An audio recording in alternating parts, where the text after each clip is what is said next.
ஒருத்தரை பார்த்து உன்னுடைய நண்பர்கள் யார் அப்படின்னு ஒரு கேள்வி கேட்டு பாருங்க.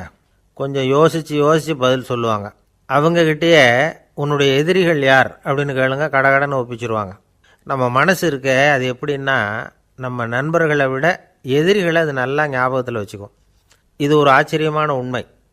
உங்களால் நண்பர்களை மறந்துட முடியும், ஆனால் எதிரிகளை மறந்துட முடியாது. இது ஒரு வேடிக்கையான நிலைமை தான். அழகான தருணங்களை நாம் ஏன் மறந்துடுறோம்? இது இயற்கை. ஏன்னா நம்ம மனசு மலர்களை கவனிக்கிறதில்ல, அதில் இருக்கிற முள்ளை தான் கவனிக்குது. தன்னை காயப்படுத்துகிற எதையும் அது உடனே கண்டுகொள்ளுது. ஒரு தெளிந்த சிந்தனையுடைய மனசு மிக அழகாக உள்ள எல்லாத்தையும் கவனிக்கும். அது நன்றியுடன் உணரக்கூடிய எல்லாத்தையும் பார்த்து குறிச்சிக்கும். இப்படிப்பட்டவங்க வாழ்க்கை இயல்பாகவே நல்லா அமையும். அது ரொம்ப அபூர்வம். மனசில் உள்ள ஒரு சிறிய அமைப்பை மாற்றுவதை பொறுத்து தான் இந்த விஷயம் அப்படிங்கிறார் ஓஷோ. ஒரு யூத கோவில் இருந்து தான், அது யூதர்களின் மடமாகவும் இருந்தது. அங்கே ஒரு தலைமை குரு, அவர் ரொம்ப கண்டிப்பானவர். அந்த கோவிலை ஒட்டி ஒரு தோட்டம். ஒரு நாள் காலையில் அந்த தோட்டத்தில் 2 இளம் யூதர்கள் நடந்து போய்கிட்டு இருக்கிறாங்க. காலையில் 1 மணி நேரம், மாலையில் 1 மணி நேரம் அவங்க அந்த தோட்டத்தில் நடக்கிறதுக்கு அனுமதி உண்டு. மற்ற நேரங்களில் அவங்க மத புத்தகங்களை படிக்கணும், பிற விதிமுறைகளை கடைபிடிக்கணும். அந்த 2 பேருமே தொடர்ந்து புகைப்பிடிக்கிற பழக்கம் உள்ளவங்க. ஆனால் கோவில் மடத்தில் இருக்கிறப்போ அவங்க புகைப்பிடிக்க முடியாது, அது கடுமையான குற்றம். சரி, நாம் தோட்டத்தில் இருக்கிறப்போவாவது புகைப்பிடிக்கலாமா அப்படின்னு ஒரு ஆசை அவங்க 2 பேருக்குமே. இருந்தாலும் பயம். இப்படி கேட்டால் மதகுரு என்ன சொல்லுவாரோ அல்லது என்ன செய்வாரோங்கிற பயம். இப்படியே கொஞ்ச நாள் ஆச்சு. ஒரு நாள் இந்த 2 பேரில் ஒருத்தன் ரொம்ப கலங்கி போய் அந்த கோவிலிருந்து வெளியில் வந்துக்கிட்டு இருந்தான். வந்தவன் நேராக தோட்டத்து பக்கம் போனான். அங்கே இன்னொருத்தன் ஆனந்தமாக புகை பிடிச்சிக்கிட்டு இருக்கிறான். அதை பார்த்து தான் இவனுக்கு அதிர்ச்சி. அட கடவுளே, என்ன இது, நீ கேட்காமலே ஆரம்பிச்சிட்டியா அப்படின்னா. இல்லை நான் கேட்டுவிட்டு தான் ஆரம்பிச்சிருக்கேன்னா அவன். அப்படியா, என்ன மனுஷன் இவர், நானும் தான் கேட்டேன், என்னை கண்ணாமுன்னான்னு திட்டிவிட்டார். இது என்ன கோவிலா இல்லை நரகமா? உனக்கு புகை பிடிக்கணும்னு ஆசையாக இருந்தால் நரகத்துக்கு போகணும்னு சொல்லிவிட்டார். அது சரி, உன்னை மட்டும் எப்படி அனுமதிச்சார் அப்படின்னு கேட்டான் இவன். அவன் சிரிச்சுக்கிட்டே, நீ எப்படி கேட்ட சொல்லு அப்படின்னா. நாம் இந்த தோட்டத்துக்கு வர அனுமதிக்கப்பட்டிருக்கிறதே ஜபத்துக்காகத்தானே, அதனால் நான் ஜபம் சொல்லும் பொழுது புகை பிடிக்கலாமா அப்படின்னு கேட்டேன். அதுக்கு தான் அவர் சத்தம் போட்டு என்னை அடிக்கவே வந்துட்டார் அப்படின்னா இவன். நீ ஒரு மாதிரியாக கேட்டிருக்க, நான் வேறு மாதிரியாக கேட்டிருக்கிறேன். ஜெபம் சொல்லும்போது புகை பிடிக்கலாமான்னு நீ கேட்டிருக்க. ஐயா, புகை பிடிக்கும் பொழுது ஜபிக்கலாமா அப்படின்னு நான் கேட்டேன். அதில் தப்பு ஒன்றும் இல்லை அப்படின்னு பதில் சொல்லிட்டார் அப்படின்னா. ஒரு சிறிய மாற்றம்தான் அது மிகப்பெரிய மாறுதலை ஏற்படுத்தி விட்டது. மனசு நல்ல விதமாக சிந்திக்க ஆரம்பிச்சுட்டுதுன்னா மகிழ்ச்சிக்கு பஞ்சம் இல்லை. ஒரு கஞ்சன் ஆற்றுல விழுந்துட்டான். வெள்ளத்தில் தத்தளிச்சிக்கிட்டு இருக்கிறான். கரையில் நின்ன ஒருத்தர், உன் கையை கொண்டா இப்படி பிடிச்சி இழுத்து கரையில் சேர்த்து விடுறேன்னார். எதையும் கொடுத்து பழக்கம் இல்லாத அவன் கையையும் கொடுக்க மாட்டேன்னுட்டான். இவர் பார்த்தார், உன் கையை கொடுன்னு சொல்கிறதுக்கு பதிலாக நான் என் கையை கொடுக்குறேன் பிடிச்சிக்கோ அப்படின்னார். அவன் கப்புன்னு பிடிச்சிக்கிட்டான், இழுத்து கரையில் போட்டார். உலகத்தில் எது எதுக்கோ ஆராய்ச்சி கூடங்கள் இருக்குதுல்ல, அது மாதிரி தூக்கத்தை பற்றி ஆராய்ச்சி பண்ணுறதுக்கு ஒரு ஆராய்ச்சி கூடம் இருக்குது. அப்படி ஆராய்ச்சி பண்ணணும்னா அதுக்கு மூழ்கிக்கிட்டு இருக்கணும்ல.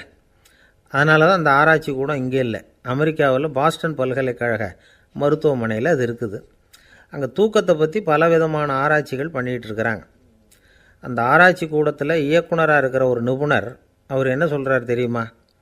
உங்களுக்கு தூக்கம் வரலையா, நீங்கள் நல்லா தூங்கிறதுக்கு தாராளமாக சில யோசனைகளை என்னால் சொல்ல முடியும் அப்படிங்கிறார். யோசனை தானே, காசா பணமாக கேட்டு வச்சுக்கலாமே. உணவு, மனநிலை, தூங்கும் இடத்தோட சூழ்நிலை, படுக்கைக்கு செல்கிறப்போ உள்ள பழக்க வழக்கங்கள், இது காரணமாக ஒருத்தருக்கு தூக்கம் வராமல் போகலாம்.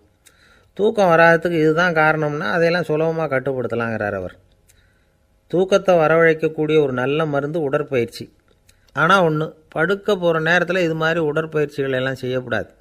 கொஞ்சம் முன்னாடி பகல்லையே இந்த பயிற்சிகளை செய்கிறது நல்லது. தூக்கம் வராமல் அவதிப்படுறவங்க பிற்பகல் நேரங்களில் காஃபி, டீ இது மாதிரி பானங்களை சாப்பிடக்கூடாது. மது அருந்துறது கூட தூக்கத்தை பாதிக்கும். வெது வெதுப்பான நீரில் குளிக்கிறது, தியானத்தில் ஈடுபடுறது, ஓய்வாக இருக்கிறது, படுக்கிறது, அதாவது படுக்கிறதுக்கு முன்னாடி ஒரு குவளை பால் சாப்பிட்றது, இதெல்லாம் தூக்கத்தை வரவழைக்கிறது ரொம்ப உதவியாக இருக்கும். இன்னொரு விஷயம் என்னென்னா, தூங்கி ஆகணுமேங்கிற கவலை வேண்டியதில்லை. அப்படி நினச்சி கவலைப்படுறதை விட்டுடணும். தூக்கம் வரலையா, உடனே படுக்கையை விட்டு எழுந்திரிக்க வேண்டியது. வெளியில் வாங்க, வேறு ஏதாவது வேலையில் ஈடுபடுங்க, கொஞ்சம் நேரம் உலாவுங்க, அல்லது ஏதாவது ஒரு புஸ்தகத்தை எடுத்து படிங்க. களைப்பு ஏற்பட்டால் மறுபடியும் படுக்கைக்கு போங்க. தூக்கம் தானே வந்துடும். ஒரு விஷயத்தை மட்டும் நல்லா ஞாபகத்தில் வச்சுக்கணும். படுக்கைக்கு போகிறப்போ உங்கள் மற்ற எல்லா பிரச்சனைகளையும் மறந்துடணும். அது எப்படி சார் முடியும்? அந்த நேரம் தானே எல்லா பிரச்சனையும் வரிசையாக ஞாபகத்துக்கு வருது அப்படின்னு நாம் நினைக்கலாம். ஆனால் பழக்கத்தில் அதை நாம் மாற்றிக்க முடியும். கொஞ்சம் முயற்சி பண்ணணும், அவ்வளோதான். இது எல்லாமே ஆராய்ச்சி பண்ணி பார்த்துட்டு அந்த நிபுணர் சொல்கிற கருத்து தான். இன்னொரு விஷயமும் அவர் சொல்கிறார்.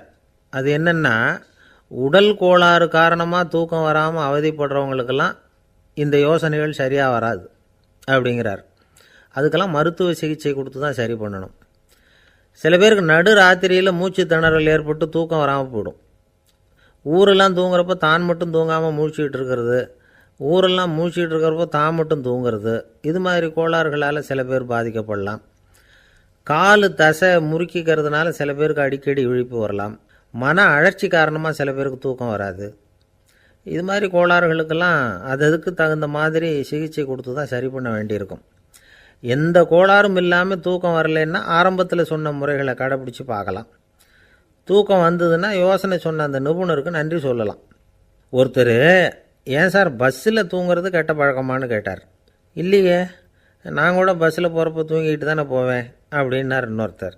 அப்புறம் ஏன் என்ன டிரைவர் வேலை வேணாம்னு வீட்டுக்கு அனுப்பி வச்சுட்டாங்க அப்படின்னாராம் அவர். ஒரு தந்தை தன்னோட பிள்ளைய ரொம்ப தைரியசாலியாக வளர்க்கணும்னு ஆசைப்பட்டார். அதுக்காக அவனை கூப்பிட்டு உட்கார வச்சு இப்படி உபதேசம் பண்ணார். இதை பாருப்பா, நான் உன்னாட்டம் இருக்கிறப்போலாம் எதுக்கும் பயப்பட மாட்டேன், ரொம்ப துணிச்சலாக இருப்பேன். ஒரு நாள் ஒரு அப்பாவி எலிய ஒரு பூனை துரத்திட்டு ஓடிச்சு. நான் உடனே என்ன செஞ்சேன் தெரியுமா? அந்த பூனையை பிடிச்சேன், அது வாலில் ஒரு பட்டாசு சரத்தை கட்டினேன், கொளுத்தி விட்டேன், படபடன்னு வெடிக்க ஆரம்பிச்சுட்டுது. அது துள்ளிக்கிட்டு அங்கேயும் இங்கேயும் ஓடி இருக்கு பாரு ஓட்டம், ரொம்ப தமாஷு அப்படின்னார் அப்பா. இப்படி சொல்லிவிட்டு பையனை பார்த்து, இதை கேட்குறதுக்கு உனக்கும் துணிச்சல் வருதா?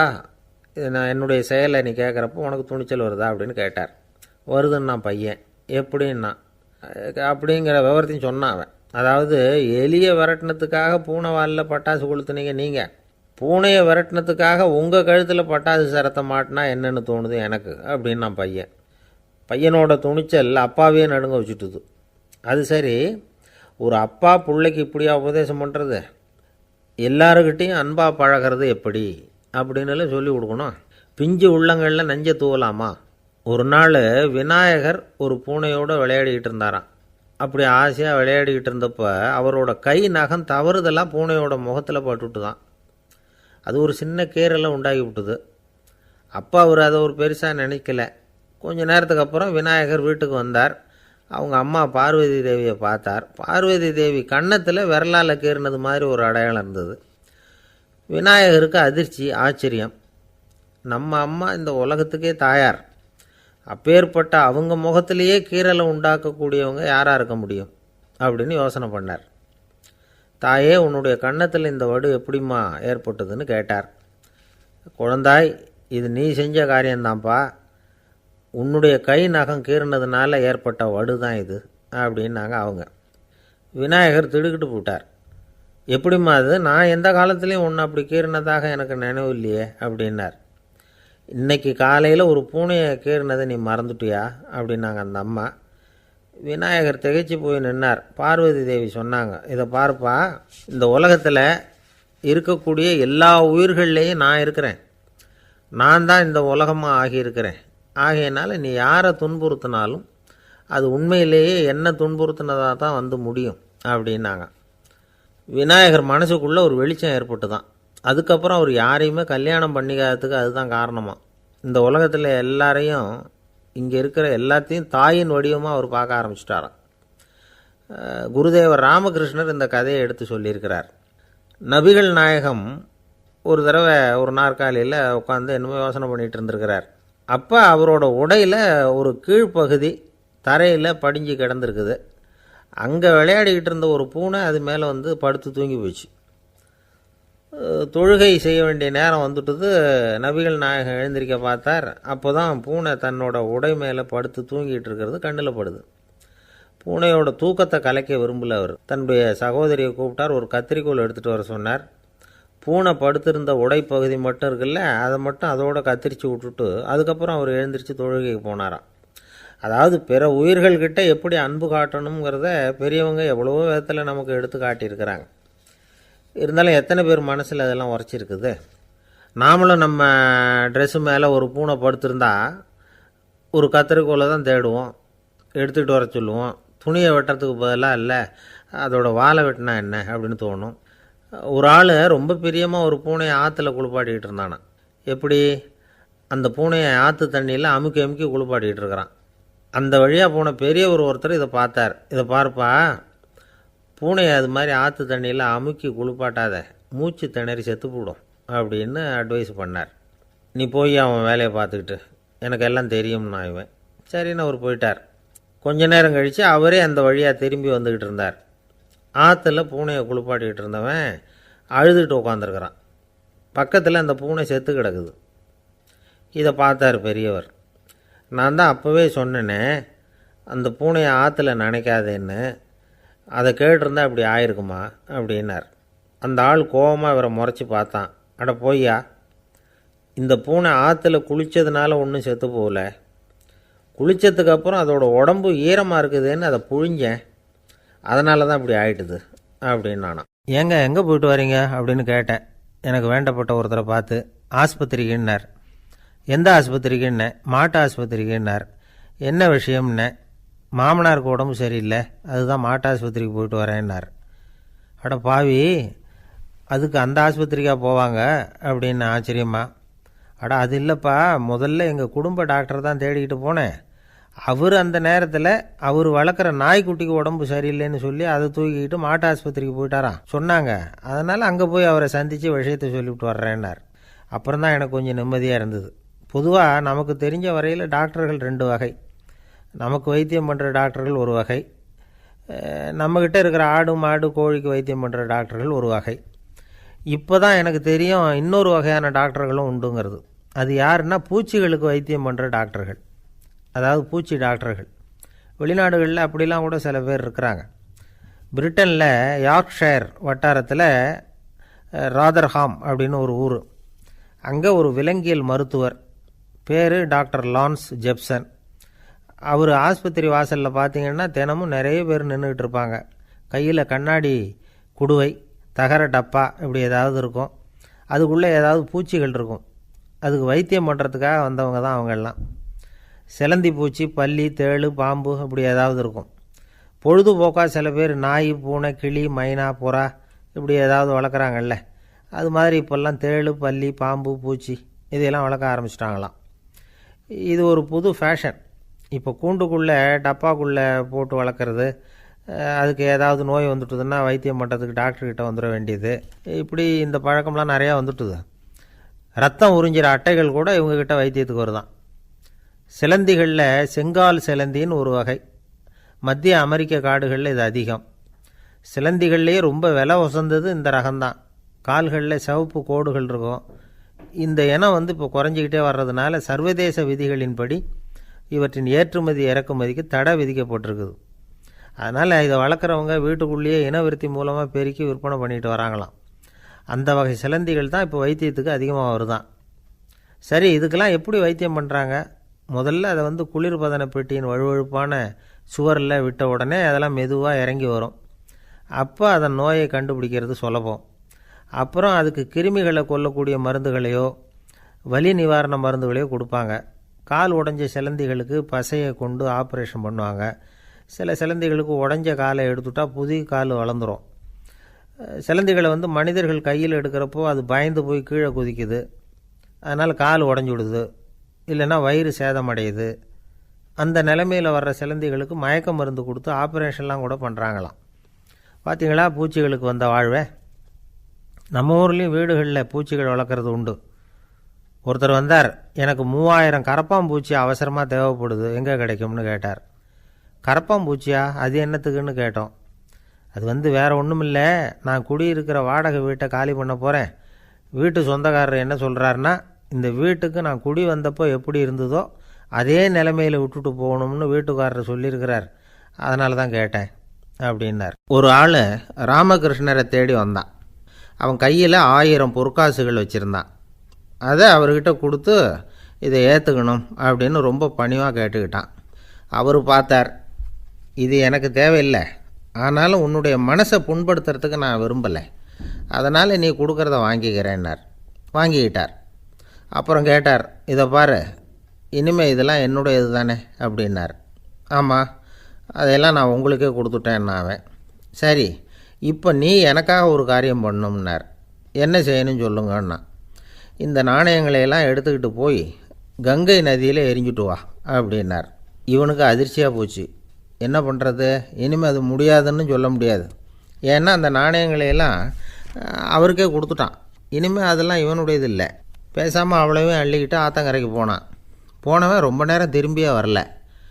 ராமகிருஷ்ணருக்கு சந்தேகம், என்ன ஆச்சு அந்த மனுஷனுக்கு, காசுகளோடு அந்த கங்கையில் குதிச்சுட்டானா, போகும்பொழுதே ஒரு மாதிரியாக தான் போனான், போய் என்னன்னு பார்த்துட்டு வாங்க அப்படின்னார். அங்கே இருந்த ஒருத்தர் ஓடி போய் பார்த்தார். அவர் போய் பார்க்கும்பொழுது அவன் அங்கேயே இருந்தான். அதுக்கப்புறம் அவர் திரும்பி வந்தார். வந்து விவரத்தை சொன்னார். அதாவது அவன் கங்கை கரையில் உட்காந்துக்கிட்டு ஒவ்வொரு நாணயமாக 1 2ன்னு எண்ணி எண்ணி வீசிக்கிட்டு இருக்கிறான். அவனை சுற்றி ஒரு கும்பல் நின்றுக்கிட்டு அவனை தடுத்துக்கிட்டு இருக்குது அப்படின்னு விவரத்தை சொன்னார் போயிட்டு வந்தவர். இதை கேட்டதும் ராமகிருஷ்ணரே புறப்பட்டு அங்கே போனாராம். என்ன இப்படி பண்ணிகிட்ருக்கிற, நான் உன்னை அந்த நாணயங்களை கங்கையில் வீசி எறிய சொன்னேன், நீ ஏன் அதை எண்ணிக்கிட்டு இருக்கிற அப்படின்னார். பழக்கம்தான் காரணம், நான் ஒவ்வொரு நாளும் ஒவ்வொன்றா சேமித்து வச்சேன். இன்றைக்கி என்கிட்ட நிறைய இருக்குது, உங்களுக்கு ஒரு 1000 நாணயங்களை கொடுக்கணுங்கிறது என்னோடய ஆசை அப்படின்னா. இப்போ ராமகிருஷ்ணர் சொன்னார், ஒரே நேரத்தில் எல்லாத்தையும் சம்பாதிச்சிருந்தா நீ எண்ணுறது பொருத்தமாக இருக்கும். எல்லாத்தையும் இழக்கும்போது ஒவ்வொன்றா எண்ணிக்கிட்டு இழக்கிறதுங்கிறது சரியான செயல் இல்லை. அதனால் ஒரே தடவையாக எல்லாத்தையும் தூக்கி எறிஞ்சிடும் அப்படின்னார். இது இழப்பது அப்படிங்கிற ஒரு உயர்ந்த நிலை. இதை நாம் யதார்த்த வாழ்க்கையில் சம்மந்தப்படுத்தி பார்த்து குழப்பிக்கிட்டு இருக்கக்கூடாது. இழக்கிறேன்னு சொல்லிக்கிட்டு இருக்கிற காசையெல்லாம் ஆற்றுலையும் குளத்துலையும் கொண்டு போய் எரிஞ்சிட்டு வாங்க அப்படின்னு உபதேசம் பண்ணுறதாக யாரும் நினச்சிடக்கூடாது. இதில் நாம் புரிஞ்சிக்க வேண்டியது என்னென்னா, எதையாவது ஒன்றை இன்னொருத்தருக்கு கொடுக்கணும் அப்படின்னு விருப்பப்பட்டால் அதை மனப்பூர்வமாக கொடுத்துடணும். கொடுத்துட்டு அதையே நினச்சிக்கிட்டு இருக்கக்கூடாது. நம்மால் ஒருத்தர் ஒரு 100 ரூபா நோட்டை தன்னுடைய நண்பர் ஒருத்தர்கிட்ட கொடுத்து, இது உனக்கு தான் வச்சுக்கோ அப்படின்னார். அவர் பார்த்தார், இது இனிமேல் எனக்கு தானே சொந்தம் அப்படின்னார். ஆமான்னார் அவர். அப்படின்னா எனக்காக நீ ஒரு உதவி செய்யணும்னார். சொல்லுங்கள் செய்கிறேன்னார் அவர். இந்த 100 ரூபா நோட்டை தீ வச்சு கொளுத்தி விடுன்னார். இவர் அதிர்ச்சியாகி அவரை பார்த்தார். இப்போ அவர் சொன்னார், நீ எனக்கு அன்பாக கொடுத்தது இது, இந்த நோட்டு கள்ள நோட்டுங்கிறது எனக்கு முன்னாடியே தெரியும், சீக்கிரம் கொளுத்தி விடு, அதுதான் நம்ம 2 பேருக்குமே நல்லது அப்படின்னாராம் அவர். பிரம்மத்தை அறிந்தவன் பிரம்மமாகிறான் அப்படின்னு ஒரு பெரியவர் பேசினார் ஒரு கோவிலில். தைத்திரிய உபனிஷத்து அப்படி சொல்லுதான். இதை கேட்கும் பொழுது நமக்கு ஒரு சந்தேகம் வரும். அது எப்படி, பிரம்மத்தை அறிந்தவன் பிரம்மமாகிறான்னா, சிங்கத்தை அறிந்தவன் சிங்கமாகிறானா, தோசையை அறிந்தவன் தோசை ஆகிறானா? இப்படிப்பட்ட சந்தேகம் நமக்கு வர்றதில் ஒன்றும் ஆச்சரியம் இல்லை. இது இயற்கை. இதுக்கும் அந்த பெரியவரே பதில் சொல்கிறார். சிங்கம் வேற, நாம் வேற. அதனால் சிங்கத்தை அறிந்தவன் சிங்கமாக மாட்டான். ஆனால் பிரம்மம் வேற, நாம் வேற இல்லை. அதனால் பிரம்மத்தை அறிந்தவன் பிரம்மமாகிறான் அப்படிங்கிறது அவரோட விளக்கம். மனிதன் அவன்தான் தான் பிரம்மங்கிறது தெரியாதனால தான் அதை வேறு எங்கேயோ தேடிகிட்டு இருக்கிறான். கடைசியில் அது தான் தாங்கிறது புரிஞ்சுக்கிற பொழுது அவன் பிரம்மம் ஆகிடுறான். இதை விளக்கிறதுக்கு ஒரு உபநிஷத்து கதையே இருக்குது. நமக்கு தெரிஞ்ச கதை தான், ஆனால் அதை வேறு விதமான அர்த்தத்தில் விளையாட்டாக சொல்லிகிட்டு இருக்கிறோம். ஒரு சமயம் ஒரு 10 நண்பர்கள் ஒரு காட்டு வழியாக போய்கிட்டு இருக்கிறாங்க. குறுக்க ஒரு நதி, அதை கடந்து அடுத்த பக்கம் போகணும். எல்லோரும் ஒரு வழியாக கடந்து அடுத்த கரைக்கு போய் சேர்ந்துட்டாங்க. அங்கே போய் சேர்ந்ததுக்கப்புறம் எல்லோரும் பத்திரமா சேர்ந்துட்டோமா அப்படின்னு தெரிஞ்சுக்கிறதுக்காக எண்ணி பார்க்குறான் அந்த கூட்டத்து தலைவன். அவங்க மொத்தம் 10 பேர். ஆனால் அவன் எண்ணி பார்க்குறப்போ 9 தான் வருது. ஏன்னா அவன் தன்னை விட்டுவிட்டான். எதிரில் நிற்கிறவங்கள மட்டுமே எண்ணுறான். ஐயோ 10வது ஆள் எங்கேங்கிறான், பதறான். சரி நீ இரு நான் எண்ணி பார்க்குறேன்னு சொல்லிவிட்டு இன்னொருத்தன் வந்து என்றான். அவனும் தன்னை விட்டுட்டு என்றான். 9 தான் வருது. எல்லோரும் கொய்யோ முறையோன்னு கத்த ஆரம்பிச்சிட்டாங்க. அந்த சமயத்தில் ஒரு பெரியவர் அந்த பக்கமாக வர்றார். என்ன விஷயம்னு விசாரிக்கிறார். 10வது ஆள் 6 அடிச்சுட்டு போட்டுது அப்படின்னு சொல்லி இவங்க அழறாங்க. சரி அழாதீங்க அப்படின்னு சொல்லி அந்த தலைவனை பார்த்து இப்படி வாங்குறார். வர்றான். இப்போ எனக்கு முன்னாடி ஒரு தரம் எண்ணு பார்க்கலாம்ங்கிறார். 1 2 3ன்னு ஆரம்பித்து 9ல் வந்து முடிக்கிறான். உடனே பெரியவர் நீ தான் அந்த 10வது ஆள் அப்படிங்கிறார். இது உண்மை. நாம் தான் அது. நாம் தான் நம்மளை வேறு எங்கேயோ தேடிகிட்டு இருக்கிறோம். நாம் எங்கேயோ தேடிகிட்டு இருக்கிறோமே அந்த பிரம்மம் நாம் தான். இப்படி ஒரு பெரிய உண்மையை விளக்கிறதுக்காக தான் அப்படி ஒரு கதை சொல்லப்பட்டது. ஆனால் அதை வந்து நாம் வேறு விதமாக வேடிக்கையாக உபயோகப்படுத்திக்கிட்டு இருக்கிறோம். எப்படி தெரியுமா? ஒரு ஆத்தங்கரையில் ஒரு 10 பேர் முழிச்சுக்கிட்டே நின்றுக்கிட்டு இருந்தாங்களாம். அந்த பக்கமாக வந்த ஒருத்தன் ஏன் இப்படி முழிச்சுக்கிட்டு நிற்கிறீங்கன்னு கேட்டிருக்கிறான். எங்களுக்கு நீச்சல் தெரியாது, நாங்கள்லாம் அடுத்த கரைக்கு போய் சேரணும் அப்படின்னு நாங்களாம். சரி நாங்கள் விட்டுட்டு போய் விட்றேன். எல்லாரும் அக்கறைக்கு போய் சேர்ந்த உடனே ஆளுக்கு ₹1 வீதமாக மொத்தம் ₹10 எனக்கு கொடுக்கணும் அப்படின்ட்டுருக்கான் இவன். சரின்னு ஒத்துக்கிட்டாங்க. இவன் ஒவ்வொருத்தராக கையை பிடிச்சி மெதுவாக ஆற்றுல இறக்கி அழைச்சிட்டு போயிட்டான். 9 பேரை கரை சேர்த்துட்டான். 10வது ஆள் பாதி ஆற்றுல போயிட்டுருக்கிறப்போ திடீர்னு வெள்ளம் வந்துட்டுது. புடி நழுவி போச்சு. கையை விட்டுட்டான். வெள்ளம் அடிச்சிட்டு போட்டுது. அழைச்சிட்டு வந்தவன் நீச்சல் அடித்து தட்டு தடுமாறி கரைக்கு வந்து சேர்ந்துட்டான். கரையில் இருந்தவங்களுக்கு இந்த விஷயம் தெரியாது. இருந்தாலும் இவன் உடம்பு பூரா நனைஞ்சி கொஞ்சம் அதிகமாக மூச்சு வாங்க நின்றுக்கிட்டு இருந்தானா, ஏங்க ஏன் இப்படி மூச்சு வாங்குது, என்ன விஷயம் அப்படின்னு கேட்டாங்களாம்.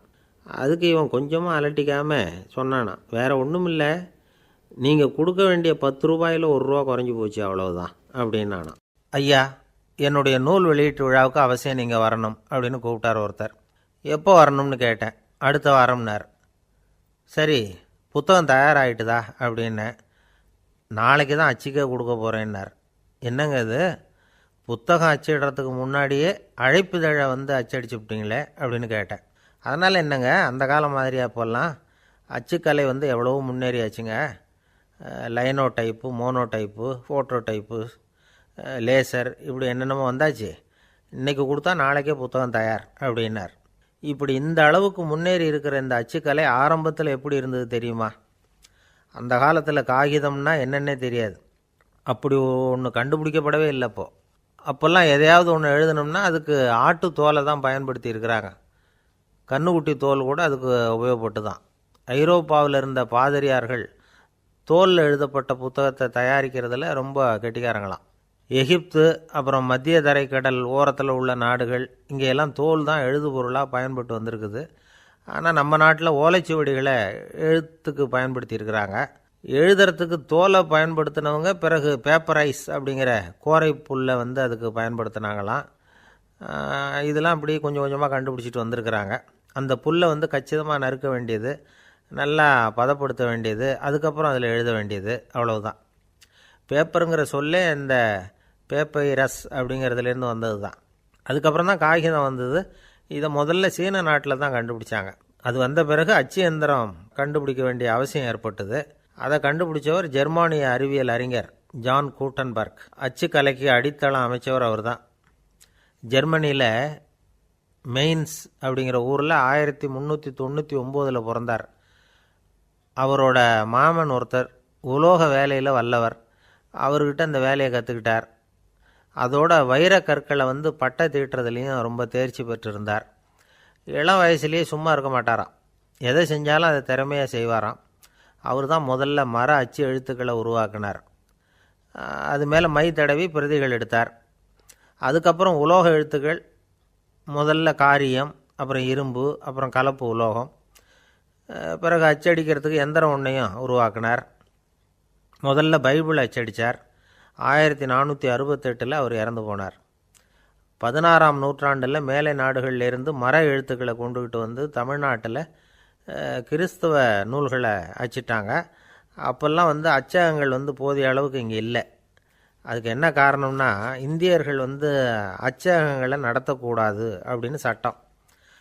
1835 வரைக்கும் அந்த சட்டம் வந்து நடைமுறையில் இருந்தது. இந்த நிலைமையில் அங்கேயும் இங்கேயுமா 1-2 அச்சகங்கள் ஆரம்பமாச்சு. 1713 தரங்கம்பாடியில் லூத்தரன் மிஷன் அச்சகம், அதே ஆண்டில் சென்னையில் SPCK அச்சகம், இது ரெண்டும் தான் இந்தியாவில் முதல்ல தொடங்கப்பட்ட அச்சகங்கள். ஆட்டுத்தோல்லையும் ஓலைச்சுவடியிலையும் எழுதப்பட்ட எழுத்துக்கள் இன்றைக்கி எங்கேயோ போயிட்டுது. ஆனால் நம்ம ஊரில் எழுத்தாளர்கள் நிலைமை தான் ஒன்றும் சொல்லிக்கிறது மாதிரி இல்லை. நம்ம ஆள் ஒருத்தர் சொன்னார், சார் நான் சொந்தத்தில் ஒரு அச்சாபீஸ் வச்சுருந்தேன், இப்போவும் வச்சுருக்கிறேன்.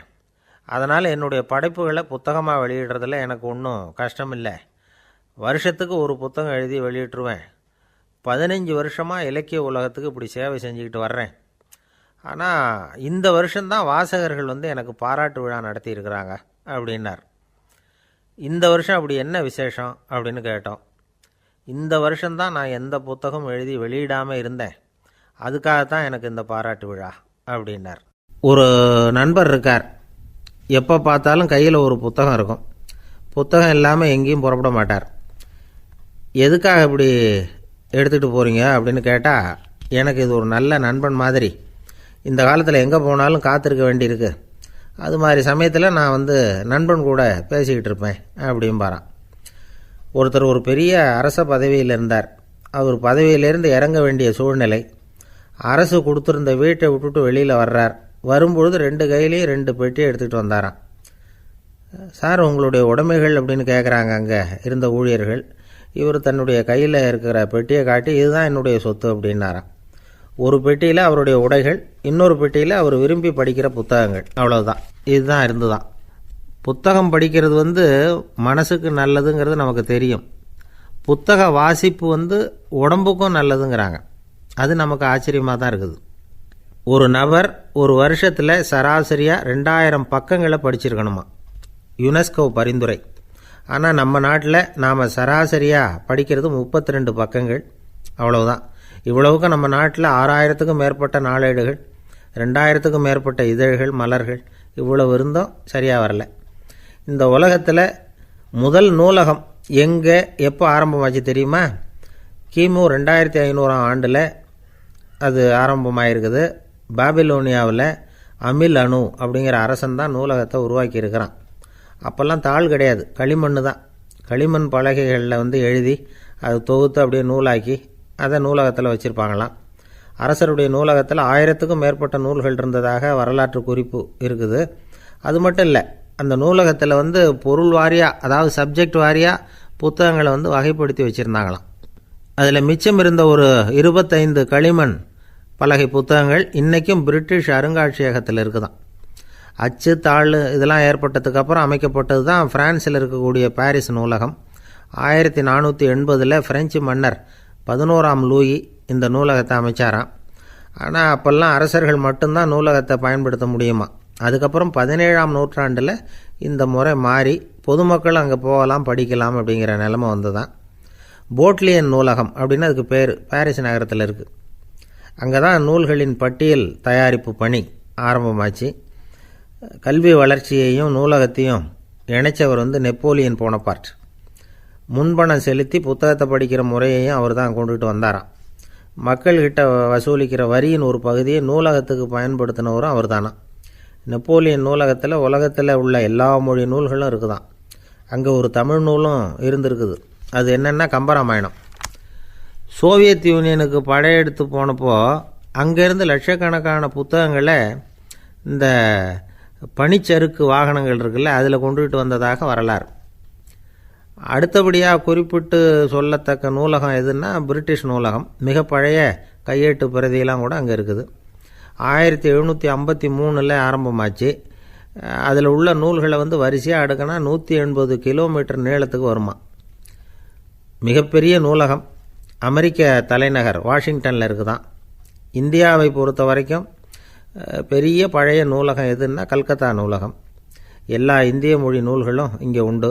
மகாகவி பாரதியார் நடத்தின இந்தியாங்கிற இதழின் எல்லா பிரதிகளும் அங்கே பாதுகாப்பாக இருக்குது. படிக்கும் பழக்கம் இங்கே வளர வேண்டியிருக்குது. ஒருத்தர்கிட்ட ஒரு புஸ்தகத்தை கொடுத்து விமர்சனம் எழுத சொல்லியிருந்தாங்க. கொஞ்ச நாள் கழித்து அவரை போய் பார்த்து, என்னங்க புஸ்தகத்தை படித்து பார்த்தீங்களா அப்படின்னு கேட்டாங்களாம். இதுக்கு அவர் சொல்லியிருக்கிறார், இன்னும் நான் படித்து பார்க்கலிங்க, இப்போ தானே விமர்சனமே எழுதி முடிச்சிருக்கிறேன், இனிமே தான் படிக்கணும் அப்படின்னாராம்.